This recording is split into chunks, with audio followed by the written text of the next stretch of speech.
All right, welcome to the pod, and wanted to get to this right off the bat. Monday night, interesting comments beyond just Kentucky football, but Mark Stoops, Kentucky football coach, went on his radio show. Not a fun radio show when you lose 51-13 to Georgia. I'm guessing the previous few radio shows were a little more joyous, but anyway, he was on there, and he took some calls. There's a guy named Jason in Louisville called. Pat, do you know Jason?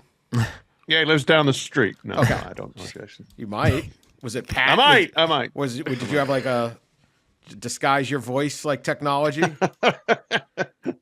I don't make a habit of calling radio shows or even listening to coaches' radio shows. Some of the worst radio possible. Anyway. Coach. We're going to beat Coach. You're fine. Coach, we're going to beat them. I think we're going to beat them. Well, I got the boys ready. I'm going to get the boys ready. We're working our tails off out here. We need y'all to be loud and proud in that stadium. Let's go. Get there early. Yep. Well, Jason in Louisville complained that Kentucky, one of the things about Mark Stoops is it's got the greatest job because there's no pressure. Makes $8.6 million a year, and it's like, maybe you beat Georgia, maybe you don't. No one cares. Jason in Louisville cares. So he calls in and points out that Kentucky's only beaten 2 teams that finished the season with a winning record in SEC play. Went deep on the records. Yeah. Jason doing some work. Yeah, running some numbers stats. Crunching. Yeah, it was a pretty good stat. Stoops didn't seem to like that too much. He says, you're climbing a ladder in the SEC. You think it's easy? I sat here and watched a bunch of people try to do it. It's not easy at a lot of different schools. So believe me, I respect Jason and want his support. I'm not being sensitive about it. But bring it on, Jason. See if you can do it. So, all right, that was kind of fun. I like that. That's all good. And he's right. I mean, just Kentucky's winning the games they should win, which is not easy to do. Mm-hmm. Cast your eye to South Florida if you really want. Miami, and they couldn't win the game. You didn't see Mark Stoops taking a knee. Later, though, there's more discussion on how they can't beat Georgia. And he said, you've got to own it. This is Mark Stoops. You've got to solve it, and then you've got to do it. The other side of that is if you want to do that, complain, deny, or make excuse, and we're not going to do that. It is what it is. Fans have that right. I give it to them. I just encourage them to donate more because that's what those dudes are doing. I can promise you, Georgia, they bought some pretty good players. You're allowed to these days. We could use some help. Now, he ain't wrong.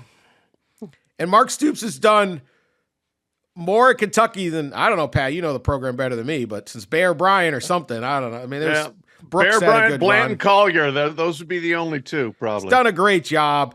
He's made it so that Jason might not have been listening to the radio show if it wasn't for what Mark Stoops said. But it brings up this point. Dino Barbers at Syracuse kind of had a thing about his depth is gone, and there's this bit where we need more money. Now, we'll see whether Kirby feels if he goes Jimbo on bought a player. I didn't buy a player. It's still like that third rail to these coaches. Yeah. So we'll see how that goes. Next time might not be 51-13.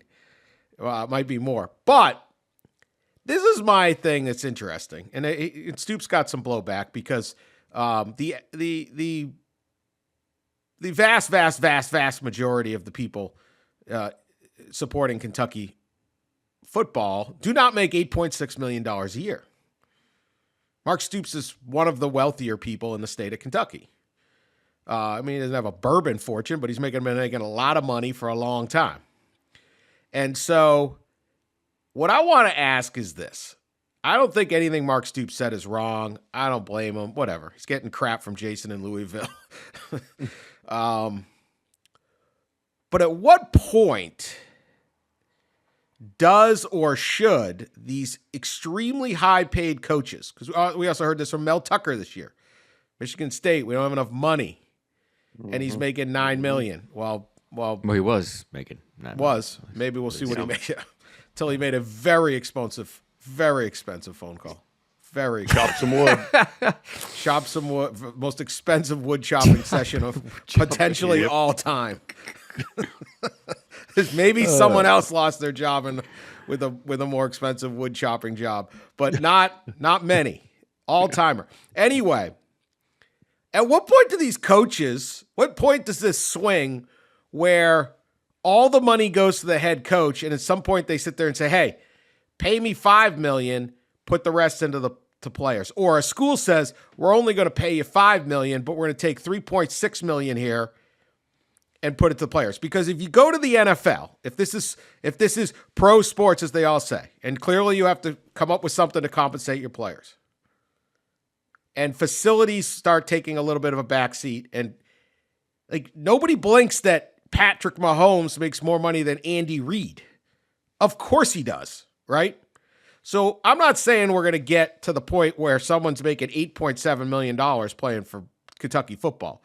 But at what point does the need for the talent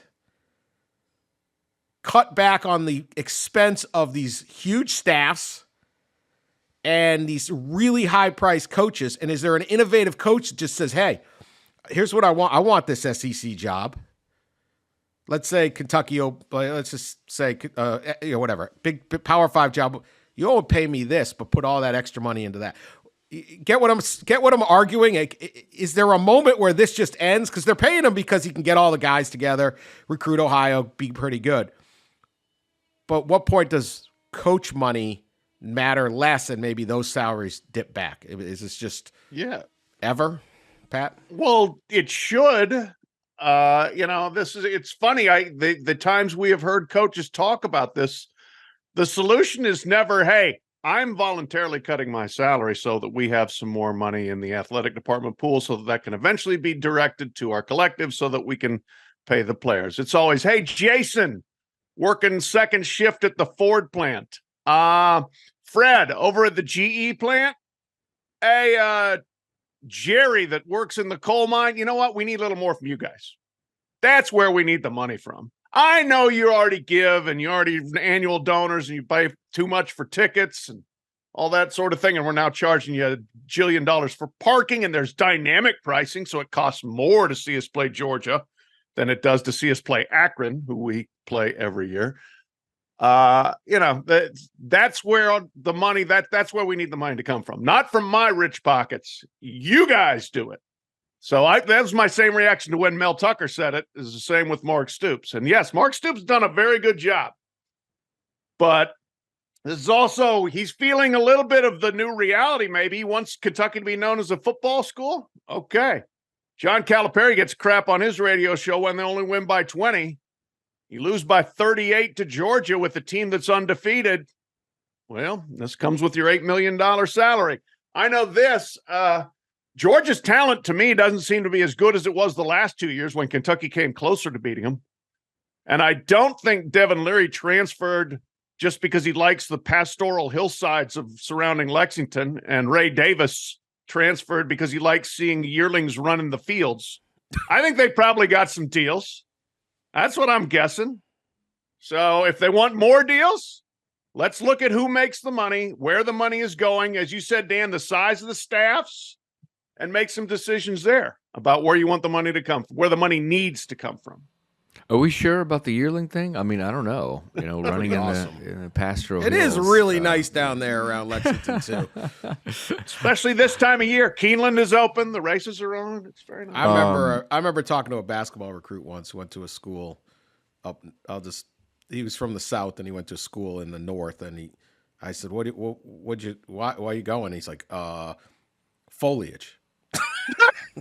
Yeah, good one. Sure. Yeah. Okay. Well, it is pretty. Foliage, the green kind. Dan. Foliage, yeah. Like, okay.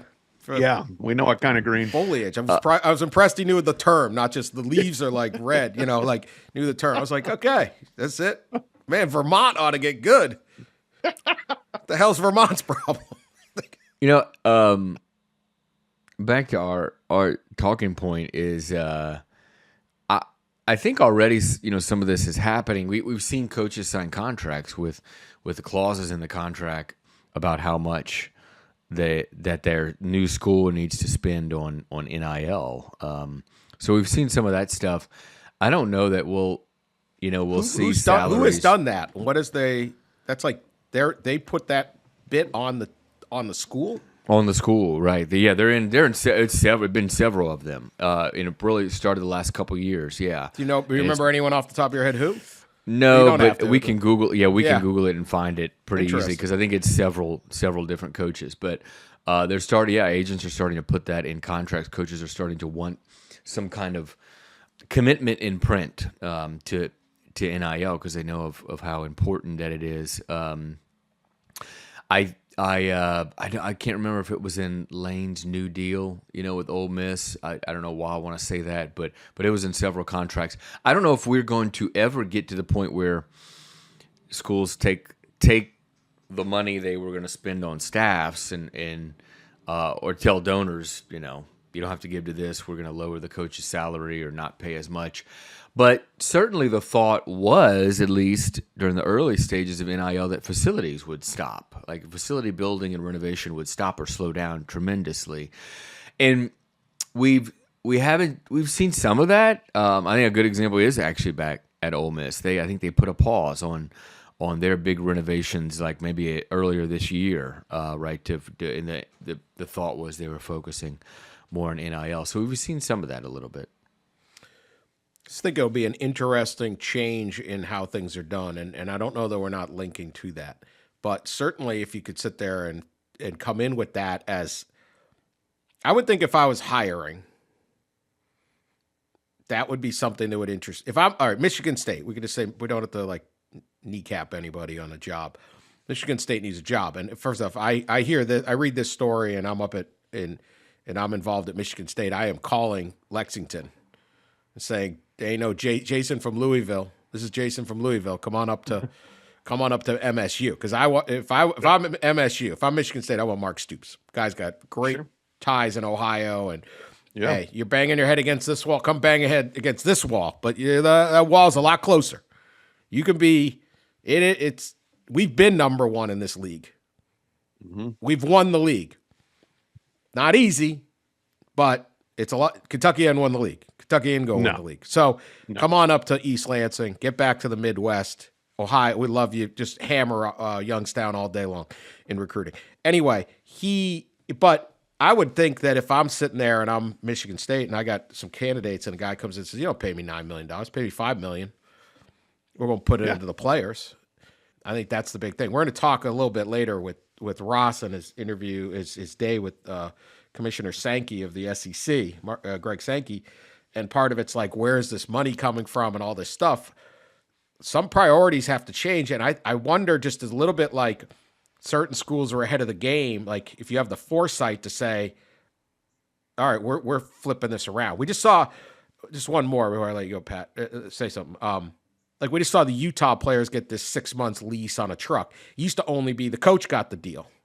Right. And now the players get the deal. We used to see shoe deals, right? This was very controversial. The coach got, right? There's a great story, Jerry Tarkanian, when he was at UNLV talking, and Sonny Vaccaro went and was working at Nike. And Sonny Vaccaro goes to UNLV and says, hey, we're going to pay you to wear Nike. You make the guys wear the Nike shoes, and I will pay you. And I think it was a low, it was like 25, 50. I mean, this was like the late 1970s. And Tark's sitting there going, is this legal? Like, this is a trick? Like, what are you guys doing? You can't do that, can you? It's like, yeah, you can. And the coaches made the money because the players wore the shoes. And now we've seen that kind of go away. And there'll be a different, now believe me, you're not recruiting these top guys and telling them what shoe to wear necessarily, or it's a big deal. So I just wonder where this is headed. Go ahead, Pat. Yeah, no, I mean, to me, this is where this should be the wave of the future. The first priority should be what's our pool of money to pay our players, and the second priority, how much do we pay our coaching staff, and third priority, how big is our coaching staff? Because as you said, you get Patrick Mahomes, you've got something. If you get Brock Bowers, congratulations. Stetson Bennett, who they didn't even think was any good, but look how good he turned out to be. So, you invest in the people that are most directly going to help you win. And I do believe Brock Bowers is more important than your third offensive analyst and your fourth offensive analyst and your fifth offensive analyst. So if you got to get rid of 3, 4, and 5 to pay Brock Bowers, do it. I agree. All right. Jim Harbaugh, Michigan, 6-0. I saw one of the bowl. What's the bowl organization, Ross? The bowl season?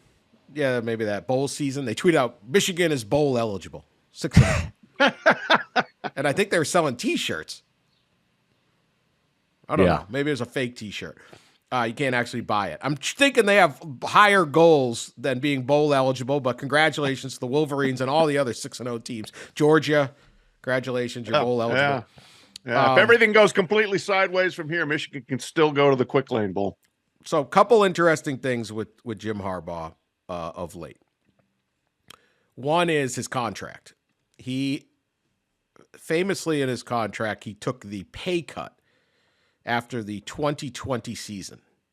They went 2-4. Everyone wanted him fired. Ward Manuel, the Michigan AD, quite deftly did not fire Jim Harbaugh. He got Harbaugh to take a pay reduction from $8 million to $4 million. And Harbaugh, being Harbaugh, said, all right, I'll do it.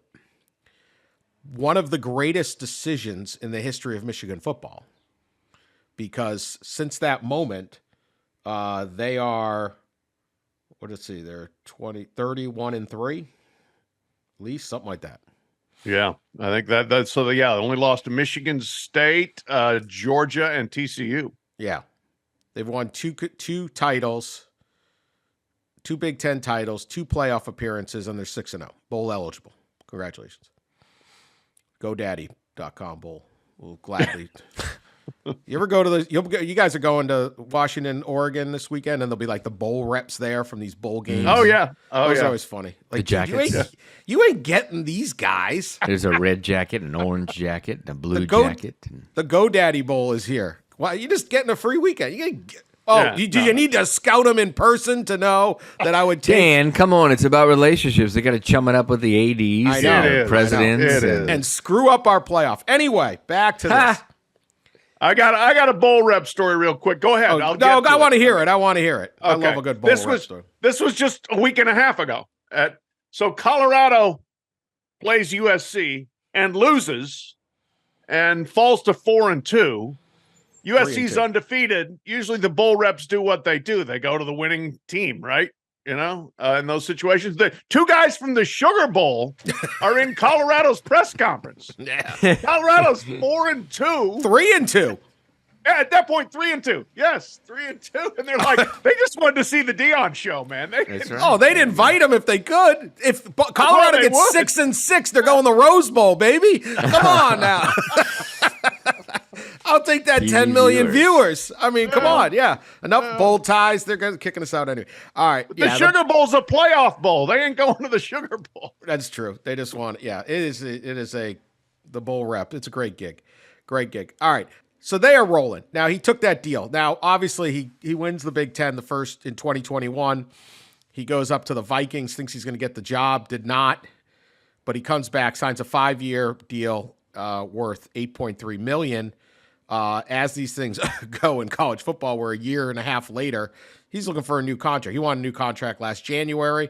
There was no contract offered. He was dealing with this NCAA situation, which is mostly ridiculous, but it's not about a cheeseburger. Not about a cheeseburger. Just remember that. He has gotten a 3-game suspension. Now are we going to get a new deal? Are we going to get a new deal? So they asked him. He said, like anybody, I've said it.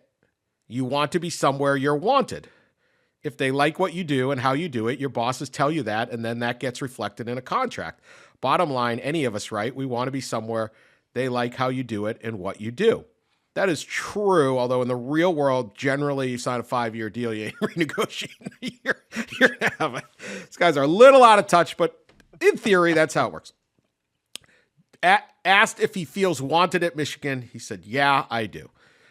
And then Angelique Shingelis of the Detroit News texted Ward Manuel And he said, I hope to make that a reality in the near future. And that was this about a new contract. So Harbaugh may get a new contract. They generally wanted to wait, but I don't know that they're not going to get this thing done finally, quickly to make sure, because you do not want Jim Harbaugh going into the offseason feeling like, hey, the NFL's calling, right? Especially the Chicago Bears, where he was a big star and it's right over there, right, and they could have the number 1 and number 2 pick. So they're all that. Now, at the same time, why does Jim Harbaugh need to? I have this part of the story too, so we can discuss either part. PJ Fleck, after Michigan annihilates Minnesota. Now, Minnesota's not a great team, but they are what they are. PJ Fleck has coached 11 years. He's been a head coach for 11 years at Western Michigan, and I think this is his 6th year as a Big Ten coach. This is PJ Fleck about the Wolverines. I think they're the best football team I've seen in 11 years of being a head coach. I've never seen a football team like that deep. They are truly like a boa constrictor, and they do not beat themselves. They're very good at each position. They're very aligned with everything that they do. They know who they are, and they go and execute that game plan. There were times they did it at will tonight. He called them one of the deepest, one of the best, fastest, strongest teams, and they do not make mistakes. So we're at the point where Michigan, they're kind of under the radar because they're not playing anybody, but you're starting to get these kind of quotes from those kind of places, and you start going, geez, is this like legit? Are they really that good? So, Pat, is Harbaugh going to get a contract, and does he deserve it? Is PJ Fleck his agent? That may have been my thing. Yeah, maybe PJ gets like a nice steak dinner out of that, but I'm not sure he gets much more. Yeah, he's probably going to get the contract, and yeah, he deserves it. I think we clown on ADs all the time on here for making bad decisions, but what Ward Manuel did with Harbaugh a few years ago, as you noted, that was some deft ADing, right? They handled that situation extremely well. They got the results they wanted, and now it's time to pay the man. And so he's going to get paid. He's going to get paid a ton. He'll be up there, 10, 11 million with the highest paid guys. That's what the market bears. And we'll see if this team is that good. Frankly, honestly, I've only watched them in bits and pieces because their games are non-competitive and they're not playing good teams, including Minnesota. So PJ Fleck may also be doing a little bit of his own self-serving and damage control and say, look, yeah, we just got destroyed, but that's because that team is so good. Here in year 6, PJ's struggling a bit, but I do believe Michigan is very good, and I do believe Jim Harbaugh is going to get paid, and he's earned the money. Yeah, I agree. When you look back on it, that was a crazy time to see a coach take a 50% pay cut. That's rare, right? You don't see that very often. I don't know how often you see an athletic director even have the gall, right, to ask to ask a coach to do that. So it was certainly that was an interesting situation. Hey, Dan, I'm feeling pretty good about that Michigan national championship pick. The Wolverines look good, but they just still it's one of those, Paul, they haven't played nobody, right? They're just still waiting for them to play somebody. Who is it this week? Indiana. God. Yeah, the schedule is just like we got to wait till November for them. November 11th, I think, right? They play Penn State. The 4th. Do they play Maryland on the 4th or no? Maryland's in between on the 18th. But it's like the last 3 games are the only 3 games. Like people were complaining, and I get do our top 10 or whatever, and I'll put an emphasis on schedules and specifically on good wins and rate teams basically by their best win, especially this early in the season when several teams don't have a loss or only have 1 loss.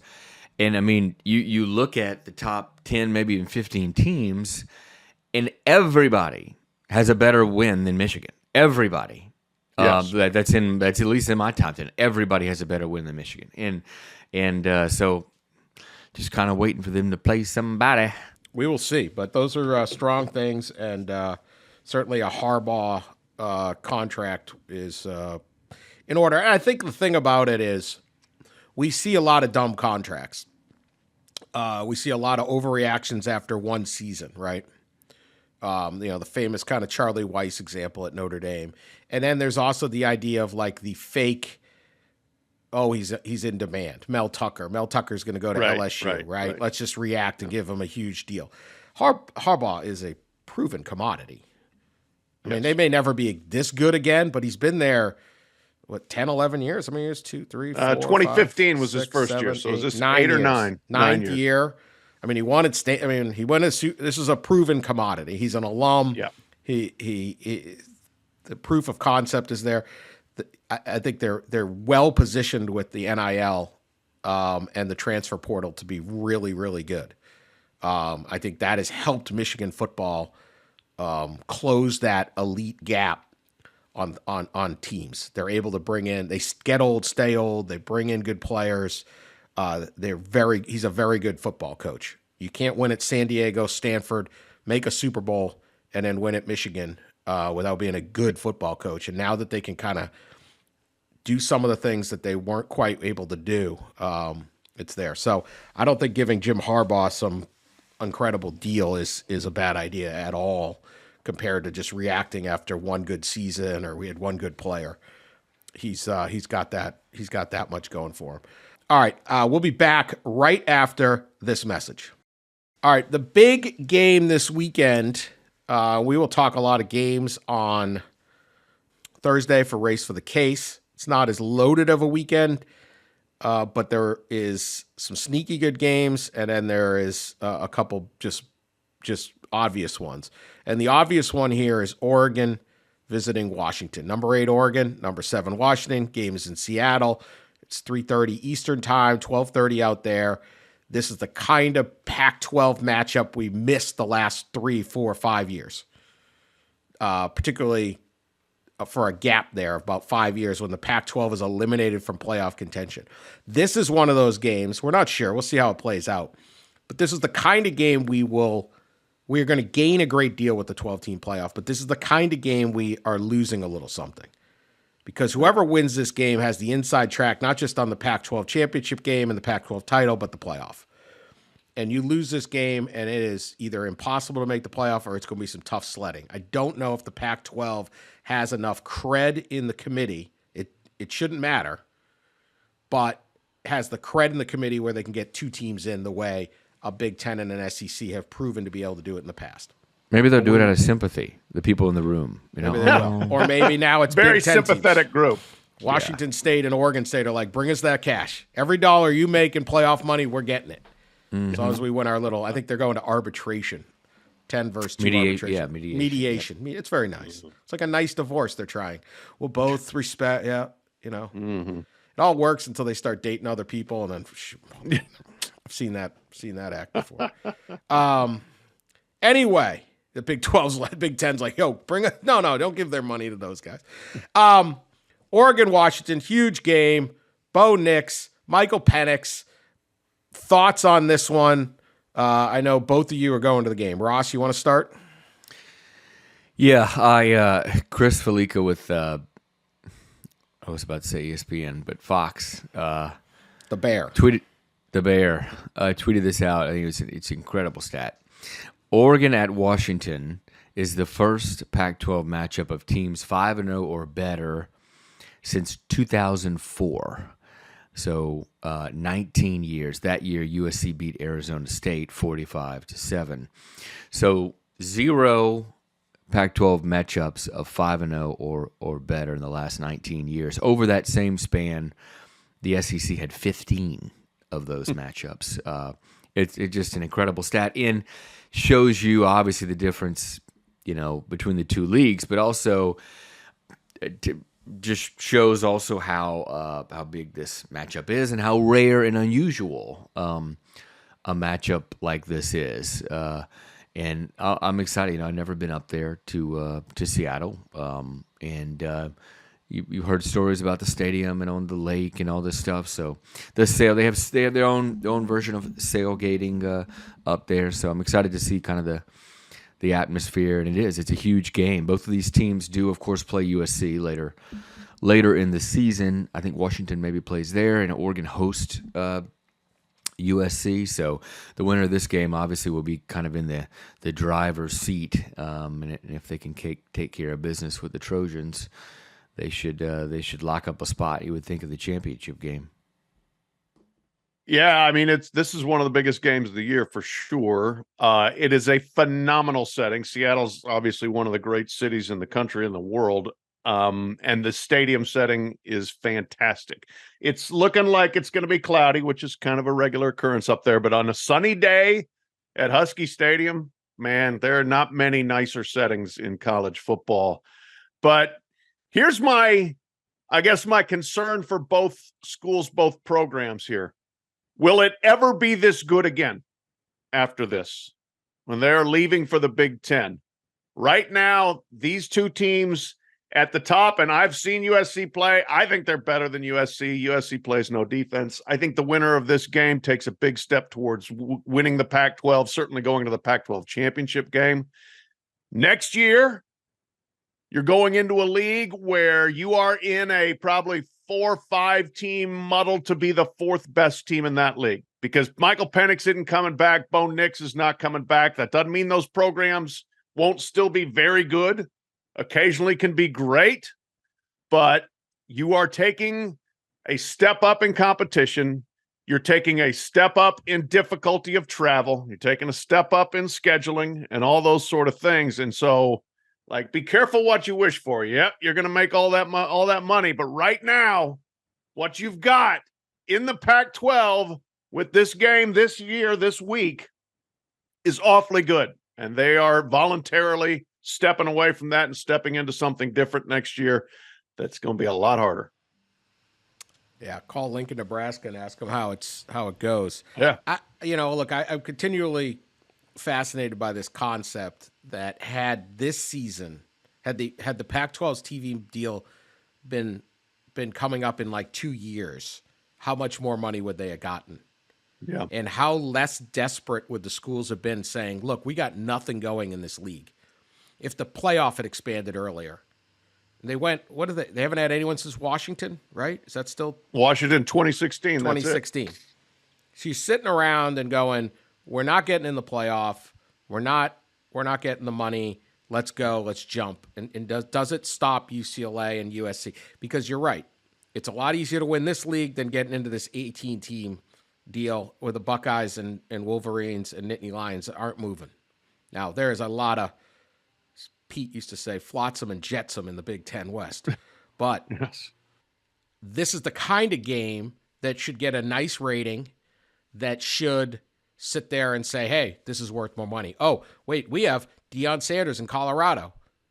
We got the right? Well, this is the type of game that should get a big rating. Hey, USC's popping a little bit, right? They're exciting, right? This is the transfer portal is helping us out. I just feel like the timing crushed them.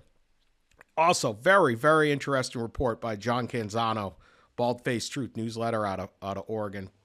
Him and John Wilner do a tremendous job on a podcast, Pac-12, and do a covering the Pac-12. And he dug in and reported and worked hard to find out who was it at the Pac-12 that told ESPN we want $50 million a year. Because what happened was ESPN was going to renew the Pac-12, and they're going to offer a certain amount of money, and the Pac-12 could either take ESPN's deal or go out to market and see what they could find. And he discovered, and it was acknowledged that University of Utah president Taylor Randall came up with this figure of $50 million a year. And now the what's the ACC getting, 31? Mm-hmm. Something like that. But Big 12 is 31. ACC might be a little more. ACC 37. I think it's 37. 36, okay. Yeah. Pac-12 hadn't made a playoff in 6 years. Hadn't had these Deion Sanders effect hadn't started. They didn't have this year where everyone's focused on Seattle. This will be a big game. The championship game it's going to be fascinating. He comes and they say, tell him $50 million. And his quote here is, he admitted it. He said, It is my understanding that any mention of $50, which was higher than any valuation, was only as a potential starting point in negotiations to help us get an estimated true value. So they wanted to go in, tell ESPN $50 million, and have ESPN come back and say 42, right, or something like that, right? Just classic bargaining. And he overplayed the hand so much because ESPN might have been sitting there going 30, 25. I don't know what ESPN was going to want. 30 million. They might have been, and ESPN just said, screw it. We're out. Yeah. If you looked at our business model, it didn't go in all that well. I got to pay for the I got to bid for football. I got to bid for NBA. I got to bid for the college football playoff. I got to bid for all the, I got the SEC. We're not paying it. So they just walked. And then they had to go to market, and there was no market. So that bluff by Utah, of all people, conservative old Utah, quiet old Utah, good soldier Utah, blows the whole thing. I would have thought this ego would have come from USC or UCLA. Out.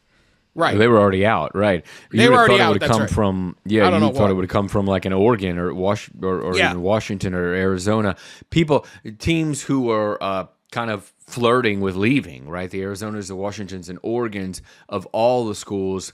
I was surprised to see that when I read that it was Utah, who was probably as committed to the Pac-12 with as anybody, as the group of four: Stanford, Cal, Oregon State, and Washington State. There were really, I guess, in a way, six. It was Utah, Arizona State, and then Stanford, Cal, Oregon State, and Washington State. who really wanted to stay together. And of all the schools, it was him. And I think, and we've talked about this before, but when the Big Ten got their deal done, and it was worth what it was worth, a little over $1 billion, they thought they were going to be. I had somebody tell me, and we wrote this at the time, a few weeks or a month ago or so, whenever all the stuff started happening, I guess 2 months now, is that they thought they were worth 2/3 of what the Big Ten's deal was, and that was without the LA market. I don't know why they thought they were worth 2/3, but they destroyed it all. And I agree. Like, you're Washington, Oregon, they're excited right now about going to the Big Ten, and it'll probably be good. But they're getting less money. They're getting half shares for a while, right? Or some reduced rate. Yeah, they're getting half. Yeah, 30. They're getting $30 million, and they're never going to be. It's just a crazy situation that I just feel like if this season was 3-4 years ago, USC and UCLA might say, well, we don't need to leave. We're good. And if the and even after they left, if the negotiations had just come in and say, hey, ESPN, what do you think? Do what the Big 12 did and say, we're just going to take what's on the table. We're going to take $31 million. And if maybe the ESPN says, hey, we'll give you $35 million. And sitting there going, hey, look, we got a great group here. We got some teams. We have new considerations on way talent gets dispersed around the country that is benefiting us. We got the former Indiana quarterback against the former Auburn quarterback. We don't have to recruit these guys anymore. We just get them. We got the former Oklahoma quarterback. We got a former Texas quarterback. We got a former Clemson quarterback. We got all sorts of guys. We are good, and we got Dion. We're good, and it's just not going to happen. So might be the pinnacle of Pac-12 right here at the end. Still amazing to me. It is a wild confluence of bad timing, bad vision, bad decisions. But the timing is truly incredible for them to have this season because they are really good out there. Yeah, it's exciting. I mean, we're talking more Pac-12 in the first 6 weeks of this season than we did like entire years easily. We used to try to occasionally bring a Pac-12 game in just because we have listeners in LA. Right. I mean, just be like, well, hey, it's still kind of interesting, And it's like, now we don't have to. This is the game of the week. Everyone's going to be there, and it's huge. And it's like you said, their version of sailgating. I think they invented sailgating, didn't they? They did. They did. They're looking and going, Baylor's got that backed up river water. Baylor's got like a basin. Yeah, they created their own pond. Tennessee's legit. Tennessee's got a river. That's nice. There's a Navy. That's a real river. That's a real river. Yeah. What's first, the river or the ocean? I don't know. I think it's the river, right? Does the river feed the ocean? Lord. I'm not going down that rabbit hole. Here we go. Don't want to know. Geologic earth formations. Seems like it. No, ocean doesn't go into the river except right by the tides, the tidal rivers. But that is not the Tennessee River. Miami. More on Neil Gate. Mario taking kneel the ball. Mario kneel the ball. Kneel the ball. Kneel the ball. Came out again, still owning it. I made the wrong call. I take full ownership in not taking a knee and giving them an opportunity to have a couple extra plays and preventing us from sealing the win. He says everyone showed up with a tremendous attitude, players and coaches.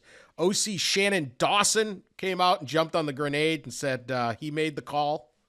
Cristobal says he should have overruled him.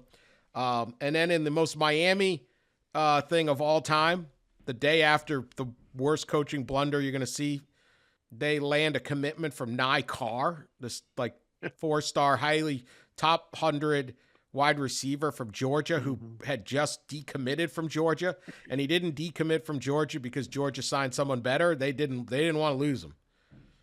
So Mario Cristobal, the full Mario Cristobal experience, lands elite recruit at the same time the program is completely dysfunctional in the last 40 seconds of the game. Nye Carr looked at that game and said, I want to play for those guys who don't have any idea how to manage the end of a game. Yeah, that's where I want to go. Kirby Smart, like, he is so solid as a coach. They got to be sitting up there in Athens going, you got to be kidding me. We have not lost in 3 years. We are unbelievably sound program. Great coaching. They don't screw up at the end of the games anymore. Now, they did a little bit early in his career. Yeah. And you decommit from us, and you're going to play for that guy. That's college football, man.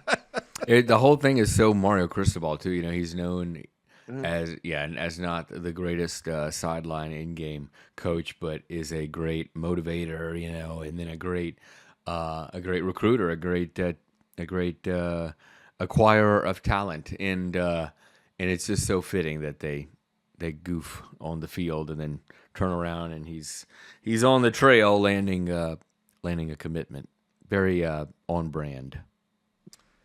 All right, I want to talk more about Ross's story about Greg Sankey. Spent Saturday with Greg Sankey on the private jet, and he went to the Red River Shootout. Then they went to the Alabama A&M game, flew around Texas, hung out with the SEC commissioner, discussed a lot of issues. It's a great read. I can't encourage enough. You go on sports.yahoo.com or Yahoo Sports, go to college football and find the story. It's a great story. It's also on our Ross's Twitter feed at Ross Dellinger. Beyond the obvious of the story, because we'll make people read. I know some of you guys, not really big readers. Well, it's a long one too. It's a little long. You need our guys, a few minutes. And maybe, not the most cerebral bunch, all of us, but that's all right. We're not trying. Anyway, if you don't want to read, we're not going to recap the story. But what I want to ask is, what are 2 or 3 of your biggest takeaways that you would pull out of that story or weren't mentioned but are really interesting anyway?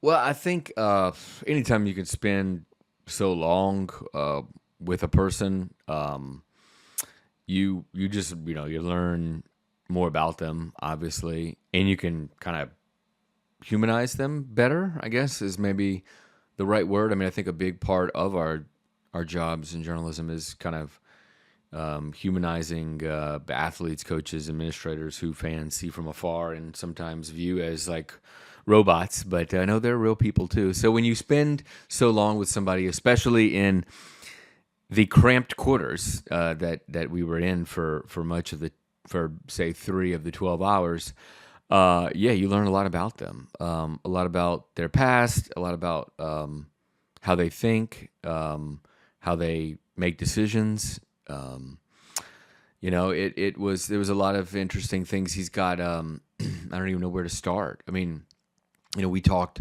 a lot about his background as a person, which Pat wrote about in length last year, about kind of his profile of him and going back to his past, and so we talked a lot about those things. But we also talked moving forward in the landscape of college sports, and I think we kind of maybe have mentioned this on the show before, but we talk a lot about NIL And that's like the big thing the last several years. NIL, how to fix it, all the guardrails, all this stuff. And really, at the highest level where Greg resides, that's not number one anymore, right? Number one of these court cases that are ongoing, and that was made apparent to me even before I spent time with him, but certainly was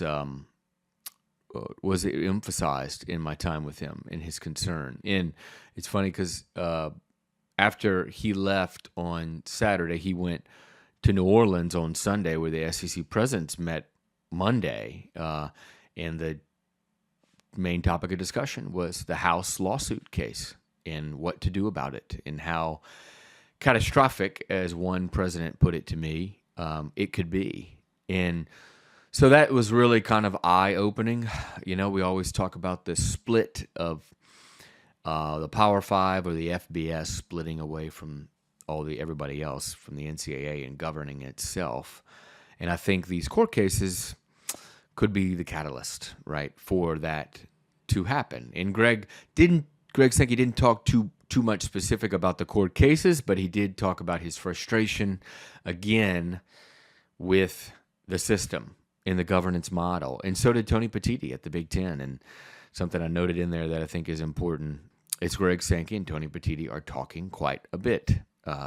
They're both New Yorkers. They have a past together that goes back 20 plus years or so, with Tony's work in TV and Greg at the within college athletics for 30 years. So they're discussing, I think, maybe trying to even pave the way for a future. So that's all. It's a lot. It was a lot to put down in print, but it was a fascinating look at both the past of this person, Greg Sankey, and what lies ahead in the future. I admittedly haven't read it yet, so I'm on the bad list with the rest of our podcast listeners who haven't. Just Just came out. posted. Just I came mean, Just came out. yeah, Posted during the pod. It posted basically, like yeah. 15 minutes before we started taping, Yeah, so yeah. I'll give you a little bit of grace there. But no, I mean, Sankey to me is the most interesting person in college sports. He's the most powerful, but he also brings some interesting dynamics to the equation. He's extremely smart, but he did grow up very blue collar, nothing very easy necessarily. You can see he is so measured publicly, but there is an edge. There is a little bit of a chip there, and it does come out on occasion when he gets competitive about the SEC against other conferences. He chooses his spots wisely to kind of wield his hammer and to take his shots. There's some other people in conference leadership positions, I think, that he doesn't particularly care for the way they do things, and he will occasionally make that known.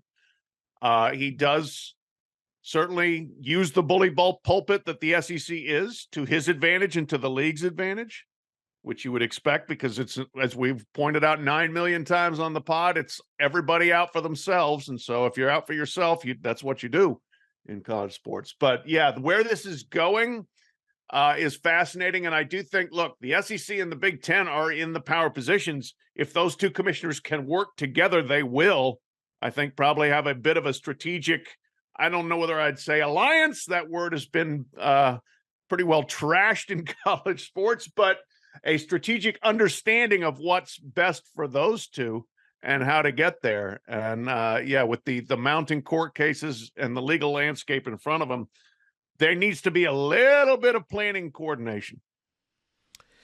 What the whole employee thing, non-employee, union, non-union, all of this stuff is going to be that's the stuff I've been saying for years they need to focus on. That's the big change. The NIL stuff was just coaches complaining. Yeah, it's happening. People, right. And now they've got to do it. They've wasted time on stuff listening to coaches complain because they lost a recruit.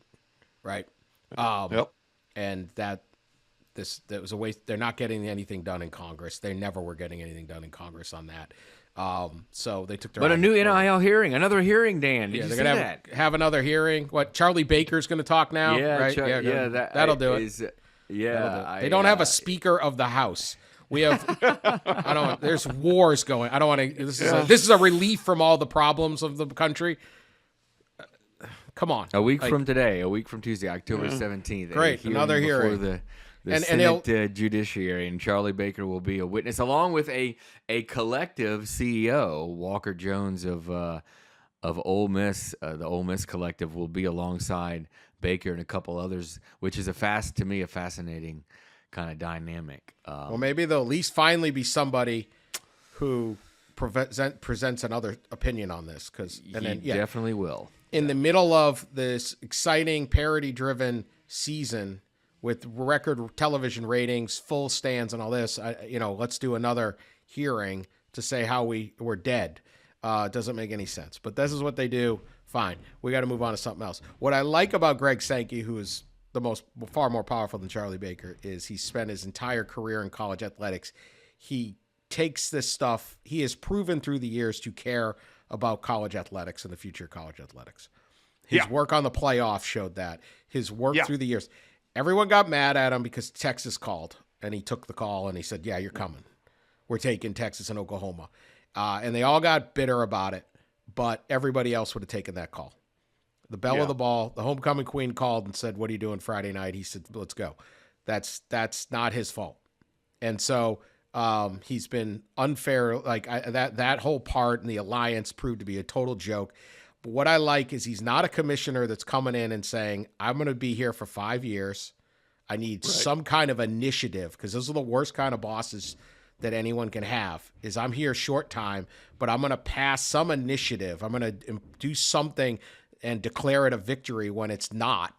And it's not in the long-term good of an organization or a university or whatever.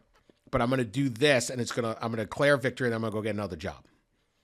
And Greg Sankey's, this is his job. So I think he cares more. And I think even if you're not an SEC fan, you can sit there and go, okay, this guy's not sitting there saying, hey, can I be the CEO of this television network? Or can I go to the NFL? Or can I go to this? Or can I go to that? This is what I want to be. That's a good point. And I wanted to amplify on it just briefly. This is a guy who was the golf coach at Northwestern State University, right? And drove the van around. He has been in college athletics his entire career. That's all he's wanted to do. And the other part of that is he's gotten on all those thankless, miserable committees at the NCAA, to reform the rule book and everything else. And he came out a couple of months ago and kind of expressed frustration with people over, there's like a room of 40 people and nobody asked any questions. He was one of the only ones asking questions. Like, he wants people to roll up their sleeves and get into the policy of stuff. Well, and as he told him, and I spent a lot of time toward the end of the story writing about it, is the biggest really issue within the NCAA is that it's too big, and Division I's too big, and even FBS probably is too big. And he kind of went off on that, and how, and it's to that point where he talked about a few months ago. He was in a committee meeting, a D1 council meeting, and they were given a presentation by the NIL subcommittee. And at the end of the presentation, there was, someone asked any questions, and Greg was the only one to speak up. And I think part of his point in telling that story was everybody in these committee rooms don't have the same problems, right? That he does, that Tony Petitti does. And he mentioned that story, is it right for Fordham in Florida to be in the same room making decisions? They're not anything alike. They're not like-minded. They don't have the same resources. They don't have the same missions. So I think, eventually, which we all know, right, we're heading for some kind of different governance structure. And he talked a lot about that with me. Small college golf coach, but he's not sitting there going, well, the cross-country team in D3 works just as hard as the Oklahoma football players. That's not what we're talking about. All right, Fat Bear Week finals. The voting is Tuesday. The final is Tuesday, and we got fur in the game, I guess you'd call it. Grazer versus Chunk is the final. Oh, man. Grazer versus Chunk. Grazer No, look, I found somebody else online who was also complaining about this Grazer pick on Twitter. They too were tweeting at the park, and I jumped in. I jumped in and tweeted also. Yes, garbage. Grazer's going to win because of the photo. It's fixed. I'm guaranteeing it. Grazer, this photo's at an angle. Grazer just looks enormous. Looks clearly like the fattest bear. Chunk looks pretty good, and it's got a little bit of an angle too. Grazer in voting, because it's the public who votes. It's not actually who's the fattest bear is. It's just what the public thinks, and we see one picture. So they've rigged it for Grazer, and it's going to happen. Grazer defeated Holly, 83,300 votes to just 18,500 votes. I think we're still getting votes coming in from Maricopa County, but I don't think that'll. They're always late.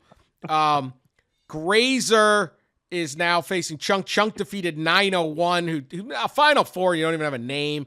Come on, National Parks. Give 901 a name. I still think 747. I think they were calling it Fat Bear 1. They were calling it 747. Or Fat, is it Air Force 1? Fat Air Force 1. Fat Bear 1. Fat Bear 1. Chunk defeated 901, 70,000 to 33,000. So who has Grazer and who has Chunk? Holly. I have Holly. Oh, Holly's out. So Chunk. I thought you said she was in. No, Holly got crushed. You can't beat Grazer. You can't beat Grazer. You should jump in on the fix. It's a growing movement. There's another guy.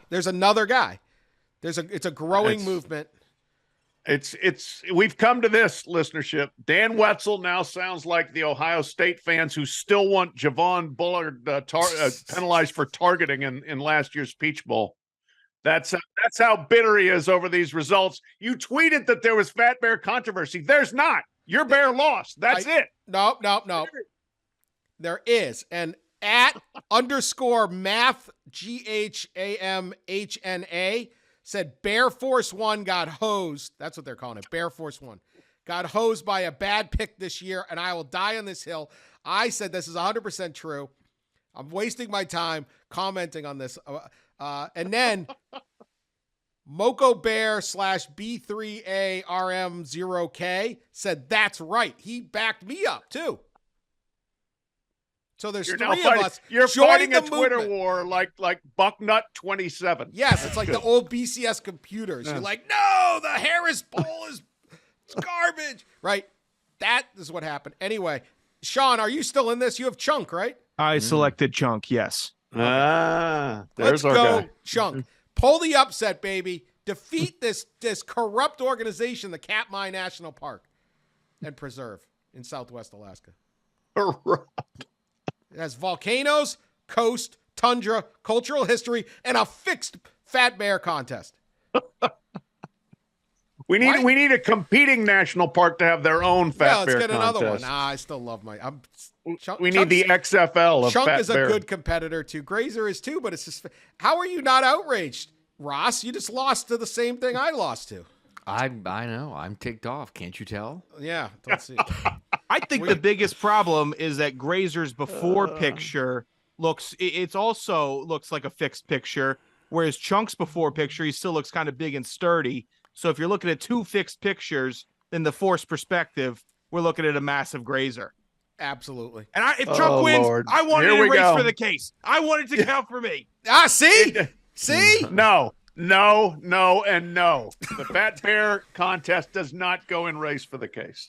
This would be a monumental upset. Chunk is going to... Speaking of race lose. for the case, how's that going? Let's review as tradition. Somebody went 5-0-1 last week. Let's see, who was that? Oh, it was me. But you were like 10 games He was under last. 500. Not anymore, my friends. Not so 5 fast, games my under friends. 500. Ross is leading 21-16-2. Sean is 20-17-2. I am 16-21-2, digging out from my early poll. Pat is 14-23-2, which means Tap 40, the famed Tap 40. Just pick the opposite of Pat. You would be 9 games over 500 if you just do fade Pat. Tap 40 in first place. This is not the first time that's happened. I took some brutal beats on Saturday. I really did. Well, took some brutal picks. All right, one final story before we go here. update on another story. I'll tell us fans of lawsuits against big food, in this case, big hot sauce. We're getting the L's. We're taking some L's. We lost the Wendy's and McDonald's suit about deceptive advertising that makes the Big Mac look like this. You're going to get this big, huge thing, and the one you get is not as good. I got this Burger King exec. I don't even know the guy. Deep King. He's trash talking us forever, thinking BK will lose their suit. He's predicting victory. Deep King is all over us. And then Wednesday, a class action suit against the makers of Texas Pete hot sauce was dismissed. The lawsuit was made against the North Carolina-based TW Garner Food Company because the plaintiff, Philip White of L.A., noted that he should not have to pay more for hot sauce because they say Texas Pete kind of implies that the hot sauce was made in Texas, which presumably has better hot sauce than North Carolina, but it was actually made in North Carolina. So it should be North Carolina Pete hot sauce, not Texas Pete. He said it was deceptive advertising. A judge did not agree. And the TW Garner Food Company celebrated by saying, since the lawsuit was filed, we've remained steadfast in our position that our product labels and trademark are truthful and not misleading in any respect, and the lawsuit has no merit. And so that's it. Texas Pete. It's really North Carolina Pete, but they get to keep claiming Texas. So I don't know. The ACC's now going to SMU. Maybe they got a claim there. That's one where I was actually on the side of big hot sauce. I can't remember my exact reasoning, but it's like, I mean, Tex Winter can still be called Tex Winter, even though he hadn't spent his whole life living in Texas, right? I mean, it's Popeye's Louisiana Kitchen. I can go down the street here in Kentucky and go to Popeye's Louisiana Kitchen. It's okay. I'm fine with Texas Pete like being a Nashville called Texas Pete. Chicken sandwich, but yeah, still, come on. There's got to be some basis in it. Tex Winter was born near Wellington, Texas in 1922. Well, yeah, but he doesn't live there. Did he have to relinquish his name after that? No, he moved to Compton. He went. Where did he? Oh no, he moved to. They moved to Huntington Park, California when he was 14. See, nobody said you have to be California winter now. But he was based there. Texas Pete's got nothing. It's in North Carolina. It's okay. Have some pride in Carolina. They get great barbecue. I love their vinegar barbecue sauce out of North Carolina. Ooh, yeah. Big fan. It's my favorite kind. I don't know. Same. Anyway, Pat, we're losing big time on this. Apparently, the judges are agreeing that these lawsuits are totally stupid. Completely frivolous. Why are we wasting our time? Who knew that lawyers? Good pod. It's like Congress and NIL. What are we doing? Wait, what? Well, these are real issues for real people. I'm just gonna say that Philip White of Los Angeles, you're the hero. We don't deserve you, but we need you. So keep filing your lawsuits. And Texas Pete, we know you lie. You're a liar, Texas Pete. It's a lot of corruption on this pod. We're uncovering a lot of corruption. We may not win. We may not win Fat Bear Week. We may not win in the courts. We may have Big King trash talking us from the Burger King headquarters. Deep King. C-class suite. Deep King. Deep King, not Big King. Deep King. Deep King is trashing me and direct messaging me. I don't care. I'm standing up for the people. This is the people's podcast. So keep listening. God. Here we go. All right, Populous Dan. We're done. Off the We're rails. done. We'll be back on Thursday to talk more college football and make some picks. So continue listening. Thank you. Appreciate you. Talk to you later.